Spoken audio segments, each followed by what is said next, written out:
Yo, what's going on? How you doing, man? Hope you guys are good. Hope you're good. I don't know why I was about to say it's Friday. I'm not sure where that came from. It's not Friday. It's Sunday. Even though these are timeless readings, man. So, yeah, man, we're just gonna say I was almost gonna say a deep breath. Take a deep breath, say your prayer, and get into the reading.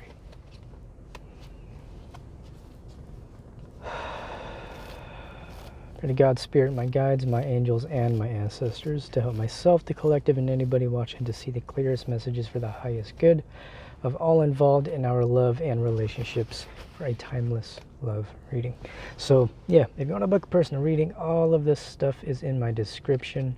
I will never send you a message or a comment or anything of that sort looking to solicit a reading. The only way to contact me for a reading is to send an email to my email address or to contact me on Instagram, which is also in the description. But that said, man, if you guys are new here, welcome to the page. I'm very grateful for you watching, and if you are not new here, also grateful for you watching. Welcome back. We are, again, as you probably guessed, going to be using the Hieronymus Bosch deck. I'm getting more familiar with the cards at this point. I am, again, doing my own readings. The reason I like this deck is it's giving me an opportunity to actually kind of learn more, if that makes sense. Not that I'm not learning as I'm going, but as I'm using this deck here, it's really giving me the opportunity to get familiar with new definitions and cards and different meanings of tarot, because a lot of the times in this deck, while they have some of the regular major arcana, there will be combinations of them, right? So it's like sometimes you'll have, like, I don't even know, like Justice or something, and it'll just be like a combination of that and another card, because the dude basically just uses paintings to get an idea. So we are going to be reading from the book for some of the cards. I'm getting pretty familiar with most of the cards at this point, and they're pretty self-explanatory. It's just different suits, and then they just do like court cards and then one ace. Yeah, so bottom of the deck though, starting out, we do have the Knight of Swords.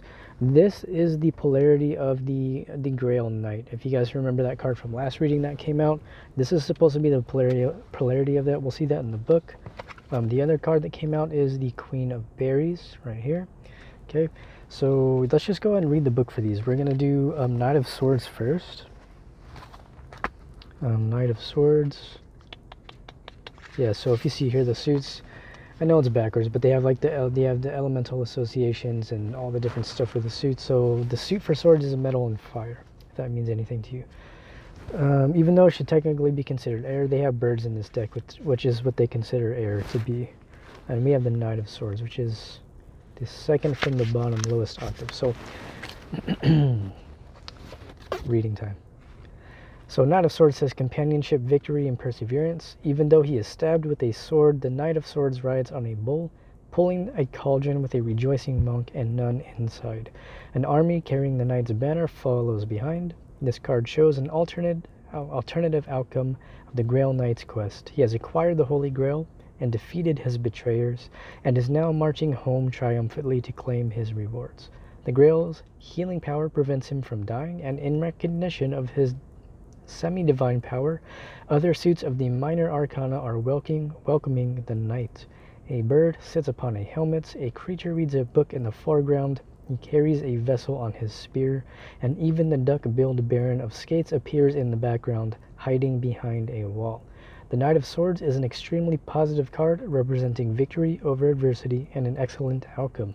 It is one of the most favorable cards in the deck, which I find pretty interesting, the fact that a Knight of Swords card would be considered to be one of the most favorable cards in the deck. From what we've understood together of Knight energy that we've read in the past, it tends to be very impulsive and wishy-washy, and I like this deck. It's reinventing a lot of my understandings of different cards, right? Really amazing energy to start out with though, like especially considering the fact that we were kind of in the polarity of that energy with the last reading. Like we had the Grail Knight that came out, and the Grail Knight is kind of like a failed conquest or getting distracted from the plans. I think the general message was like not letting love be the thing that takes you off path, and it doesn't really feel like that's the case. I feel like it's been something where you have moved past that. You've evolved, whether that is with this new relationship that was coming through, or whether this is just you moving forward in your own life, moving away from, past situations. However that resonates, man. We're gonna do the Queen of Berries next, though. So can I show this card? There's technically no nudity, I guess. At least not in the traditional sense, so we'll just show it. Trying to get to focus. So Queen of Berries says fertility, a powerful female.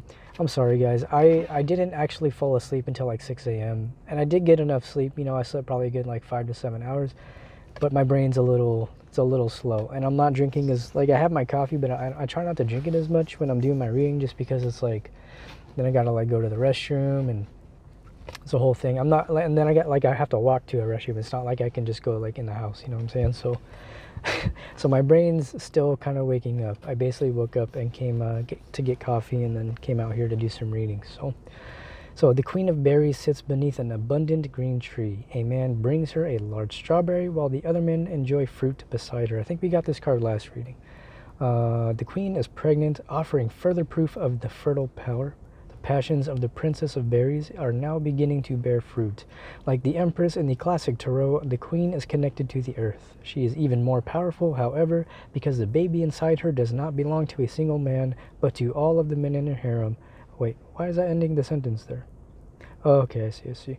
Along with the Mistress of Terror and Virgin Mother, the Queen of Berries is one of the 3 most powerful feminine rulers of the tarot. So just off rip, man, I feel like you have overcome some very, very serious adversities, and I feel like this has a lot to do with people that may have tried to keep you down. There may have just been people that were talking behind your back, trying to paint you out to be something you're not, trying to paint you out to have victimized them in some kind of way, perhaps. But more than anything, man, I feel like you're just being rewarded because you didn't give up on the quest for whatever it is you were looking for or trying to manifest, right? Whether that was looking for love, not even looking for love. I feel like, the collective I tap into, man, we've been working on ourselves for so long. You know what I mean? I mean, it's like an ongoing journey for sure, but like as I've been doing these readings, and I know I say this a lot, but I am also very proud of you for how far we've come, because we are now stepping into this victorious energy where it's like, even though in this card here, the dude is, he's on the brink of death, I feel like this is a symbolic representation of how far we've come and how the divine has supported us as a collective.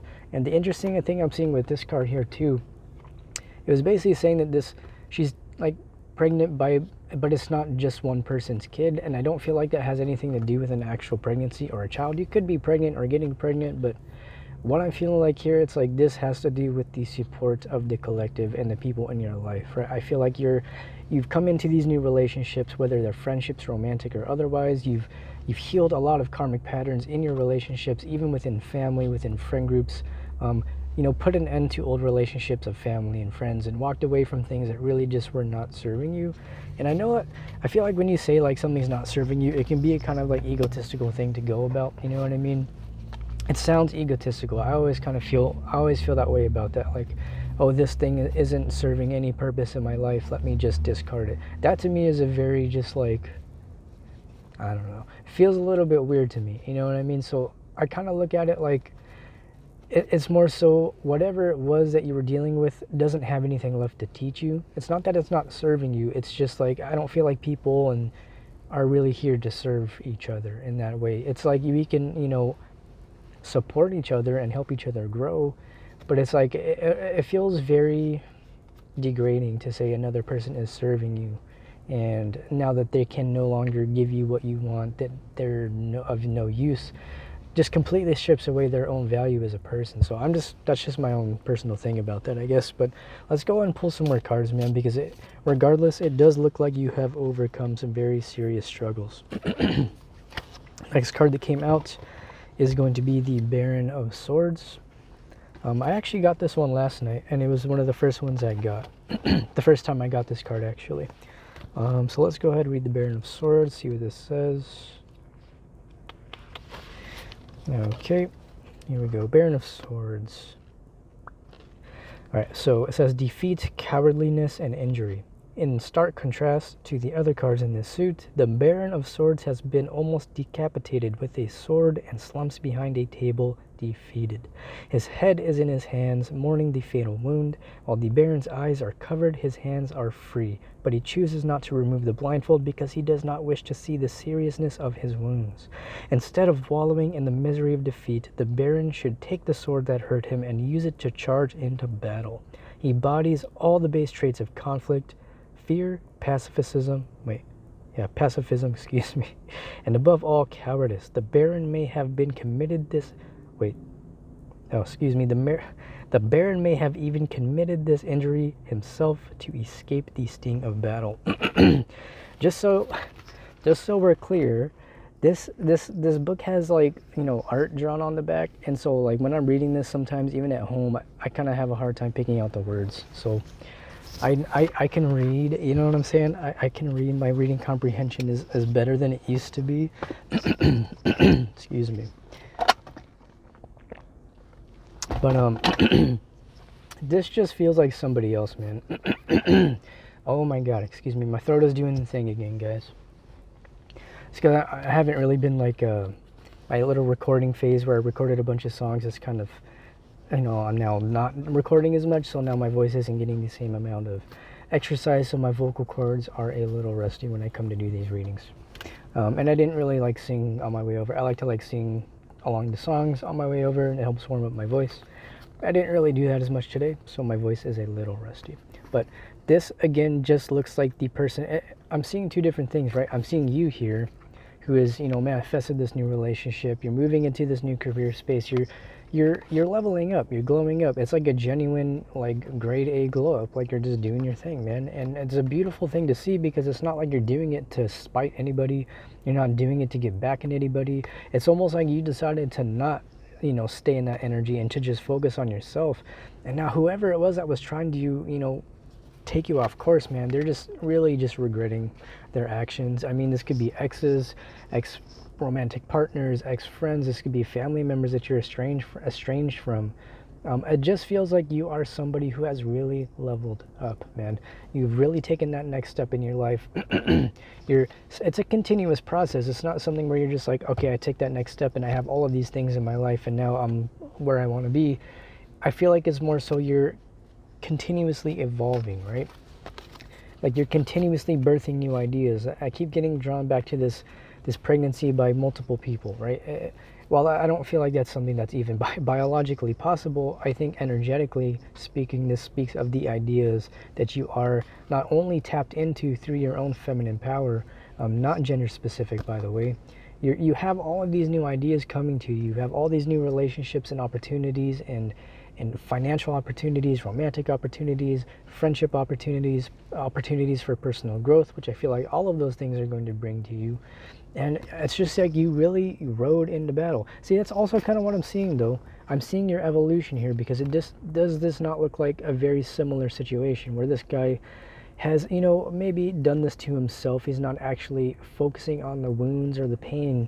This could resonate with you too. It's like if you feel like you're somebody who has gone through this insane battle of the Knight of Swords, yes, you're victorious, and yes, you have achieved your goals, but also recognizing that, like, getting there may have been pretty tough, you know. And I think it's something where you need to actually sit down and acknowledge the fact that what you've been through was difficult, you know what I mean? It's important for you to give yourself the space to grieve whatever it is that you may have to grieve. This could be your old life. This could be the relationships that you had to let go.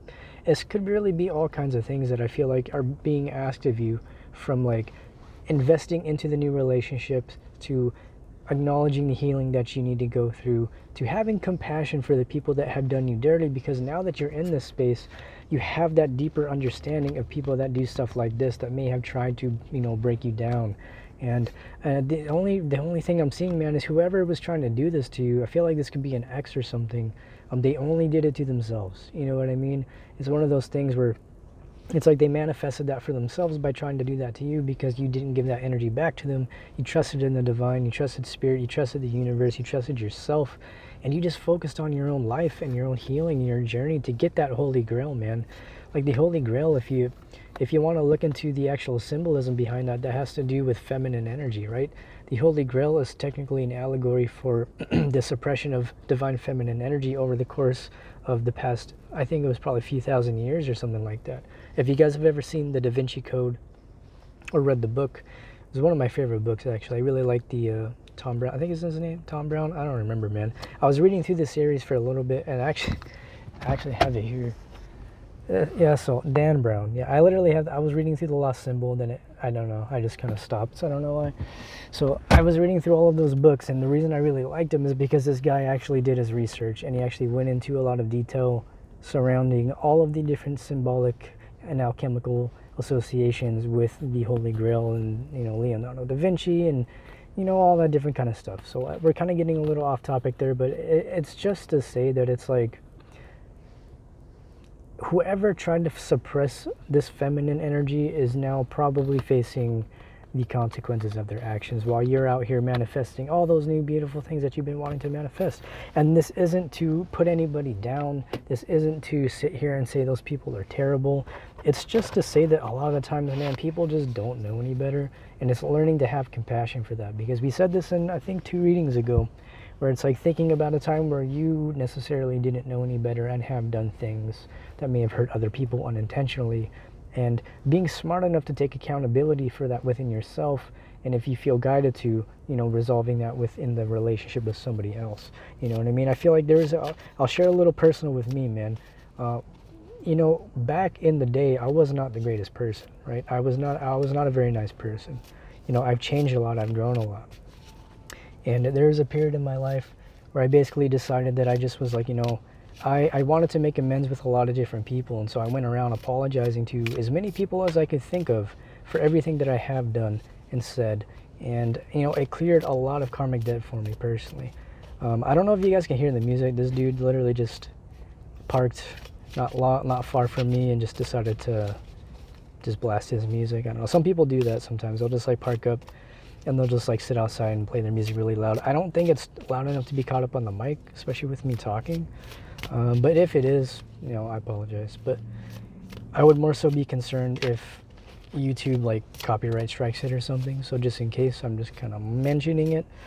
There's no intention for that to happen. But let's just go and pull some more cards. We got 2 here, and we got another bottom of the deck. So we do have the Knight of Berries. We have the Ace of Swords. And then we have the Prince of Birds, okay? So let's go ahead and read these from the book, and then I will likely go to a new deck. We'll do Knight of Berries. Yeah, we have only 1 Berries card. We have 3 different suits. So... yeah, no, I don't even think the music's out loud. Because I'm thinking back to that one time. It was a while ago, if you guys remember. There was a dude that was parked. I ended up moving to, yeah, when I did my reading in my old spot, because there was a guy that was parked up. He was playing it so loud, bro. I actually checked on the microphone. I recorded a video, and I was just like, oh shit, like I can actually hear it. I kind of was like, I mean, he's doing this thing. I can always go to another spot. I'm not really tripping, but I'm just like comparing that, and it's not even anywhere near as loud, so it's not too big of a deal. But yeah, we got Knight of Berries here. We're going to go ahead and read this here for you. So Knight of Berries says, dissatisfaction, a talented person. A naked man with his head underwater balances a large fruit on his groin, upon which the birds are roosting. The Knight of Berries is a skilled performer, for he can remain underwater while spreading his legs and using his hands to partially cover himself. This requires strength, talent, and determination. Like a duck, the knight is poking his nose in the slit to find more treats to consume. Although he already has a huge berry, he still wants more and is left unsatisfied. The bird appears ignorant of their benefactor. They focus their attention on the tiny berries that have started to blossom. The knight and his bird friends are unsatisfied with what they possess and are striving for more. Okay? This could represent somebody you're dealing with. This could be the person you are in connection with. But we do have...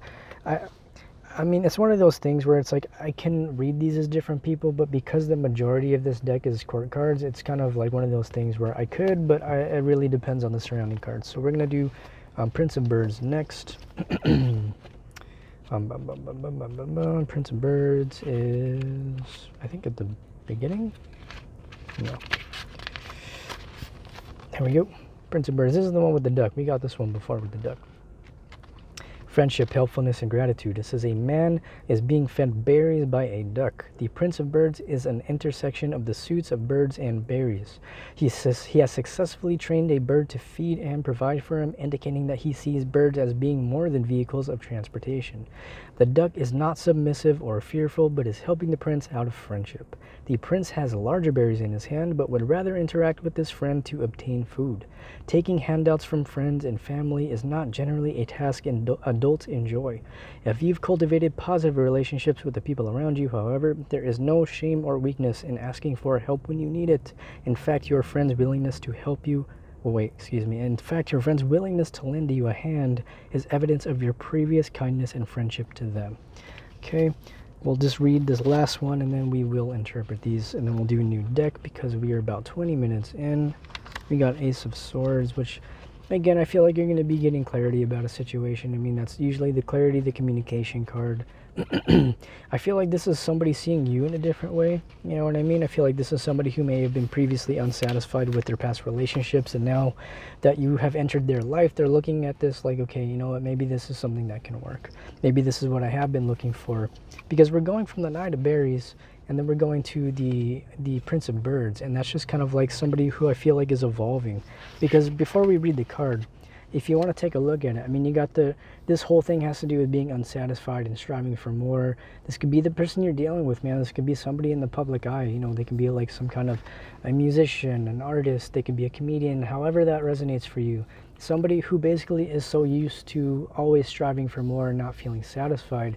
But now they're like, you know what, even though I've got all of these blessings, I'm okay with this relationship. I'm happy here. This is something that I actually want, because I feel like whoever this is, I feel like they've had a change of heart and they've had a change of perspective just based on you coming into their life. They may just be watching you doing your thing, and you know what I mean? And it's just kind of like, although this is the card of friendship, it doesn't mean that it won't develop into something romantic. But right now I feel like we're looking at, this could be like a new friendship that has entered your life, or some kind of friendly connection, starting as friends, however that comes out, man. Let's go ahead and read the Ace of Swords, and then we'll do a new deck here. So Ace of Swords, let me hold this up. I don't think we've read this one on stream, but I've gotten this a few times. It says conflict, victory, communication. A pair of disembodied ears charge forward with a large erect blade. The ears have been shot through with an arrow, but his wound has not impacted their ability. There are two primary methods for resolving conflict: communication, or failing that, violence. The Ace of Swords symbolizes both. Many disagreements are because of a simple misunderstanding or lack of communication, and many conflicts, especially those between couples, friends, or coworkers, can be resolved by sitting down and talking to each other. The true skill in negotiating a truce, however, is listening to what the other person is saying. In most circumstances, listening can be more valuable than talking. In the case of sovereign nations, peace talks and discussions come before war is declared and the missiles start to fly. Our interpersonal conflicts operate the same way. So I feel like we're actually now tapping into possibly an old friend group or family member or something of that sort, where I feel like there's going to be either the opportunity to heal something, or you're just going to essentially be able to work through a conflict with somebody. Regardless, though, I'm just seeing the fact that there might be some kind of conflict, and I feel like it has to do with this imbalance here.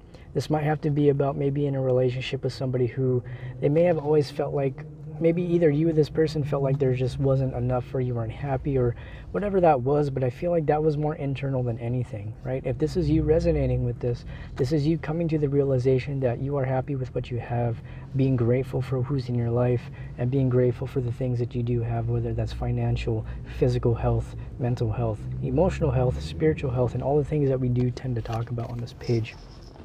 Let's go ahead and pull some tarot cards, though. We're going to use the Sorcerer's Tarot. I might actually close the deck out with the Hieronymus Bosch Tarot, just based on the time we have left. I have probably about 10 minutes, a little less. Let's see.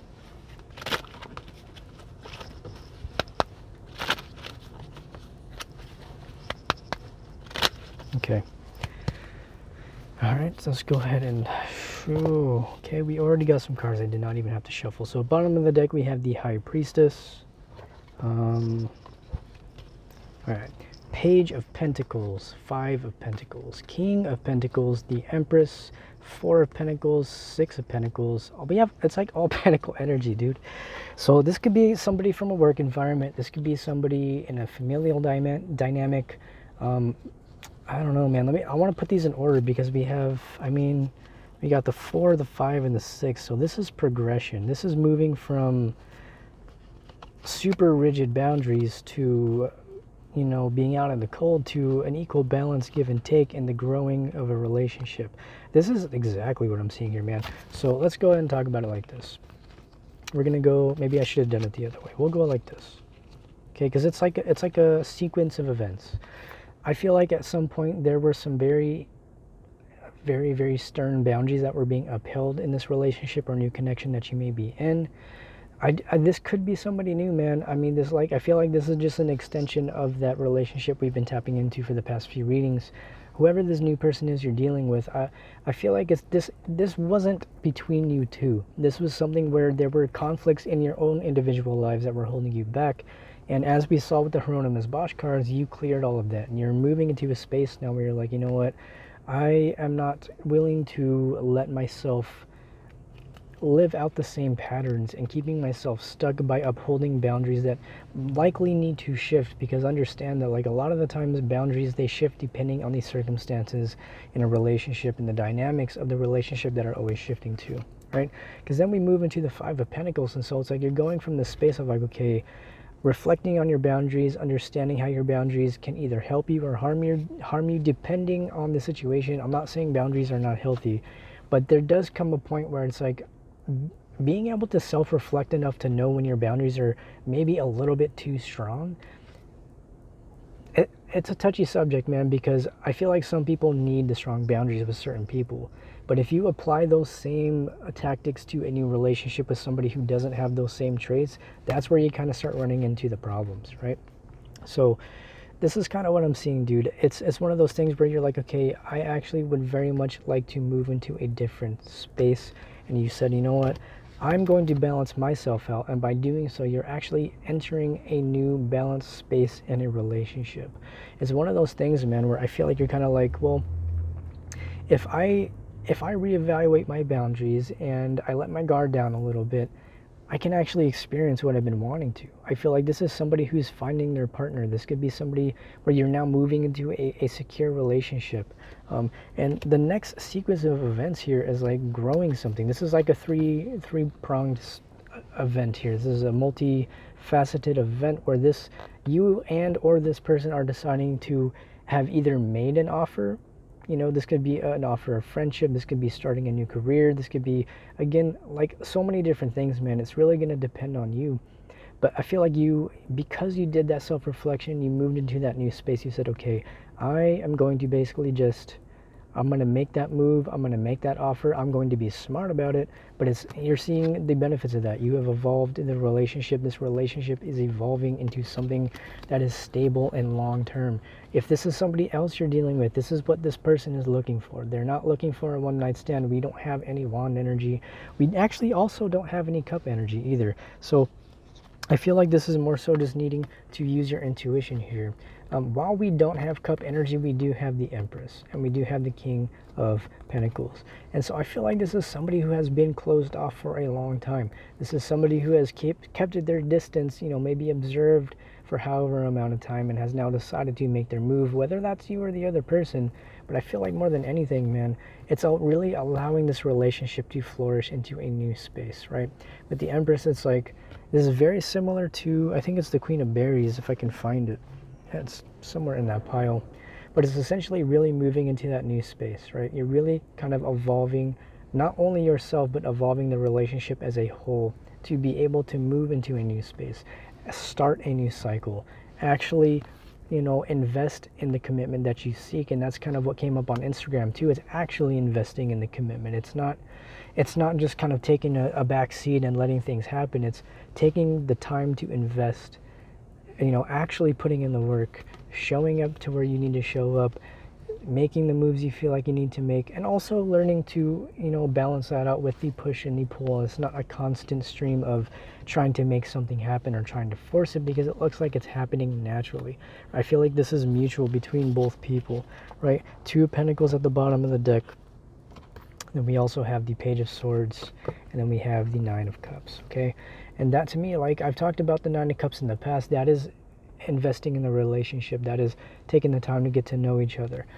There may be a little bit of rigidness. I just feel like more than anything, this is trying to gain insight before making that initial investment. So if you're not seeing like a lot of movement in this relationship right now, I do feel like that is why the High Priestess has come out here. And the other cards with it too, it's like, maybe that's kind of the final advice here, is like to adjust your boundaries accordingly and to understand that it's okay to let people in, even if it's to like a smaller extent. It doesn't always have to be just like, you know, pedal to the floor, like going all in immediately. Like even if you're used to doing that in past relationships, it's okay to do things differently. And I feel like not only you, but this person is now recognizing that, where it's like the way you've done things in the past isn't necessarily serving the best purpose. Being too quick to cut people off, you know, really focusing, I would say focusing too much on yourself is also what I'm seeing. It's like there's also, this is like overindulgence, man, in the reverse. And since I don't read reversals with this deck, this is kind of what I'm picking up on. There's a fine line between, you know, working on yourself and focusing on your life and investing in another person and a relationship. And it really takes a lot of internal self-reflection to be able to understand where that line is for you and for the other person, because this is, you know, relationships, you know, you're creating that third energy, or both of you are really needing to reflect on where you can invest further in this relationship. Do you have the capacity to invest further in this relationship? Are you both showing up in ways that are making each other feel, you know, seen, heard, appreciated, supported, and loved? These are all things I feel like that are coming to the surface right now. Even if it's still a new relationship and it's fresh, just like keep in mind, man, like even if you're just starting something new with somebody, if you have the same goals and values and you're aligning with each other, you're going to both be thinking about the same or similar things regarding the relationship, the dynamics of the relationship, the future of the relationship, and where all of that stuff is going, right? And we also have the Queen of Pentacles at the bottom of the deck, man. So we got counterparts out, right? We did have the Empress, but we don't have the Emperor, right? So I feel like this is something where you have the King, you have the Queen. Both of them want the same things. We have all of that equal give and take energy with the Six of Pentacles and all that. We are basically out of time though, man. I might take this over to a part 2 because it's like I feel like there's still a little bit to be talked about here in this reading. I don't normally do 2 parts, but I feel like this is kind of something that I should continue in a second part. So I'm going to go ahead and end this reading, and then I'm basically just going to continue with what we're talking about, and I'll label it 2 separate parts because my video is going to end here. Excuse me, in probably about 30 seconds. So I will see you in the next reading. If I don't see you in the next reading, I'll see you when I see you. I love you and appreciate you for watching. Again, if you want to book a personal reading, everything is in the description. Yeah, like the video, subscribe, all that stuff. I will see you in part 2.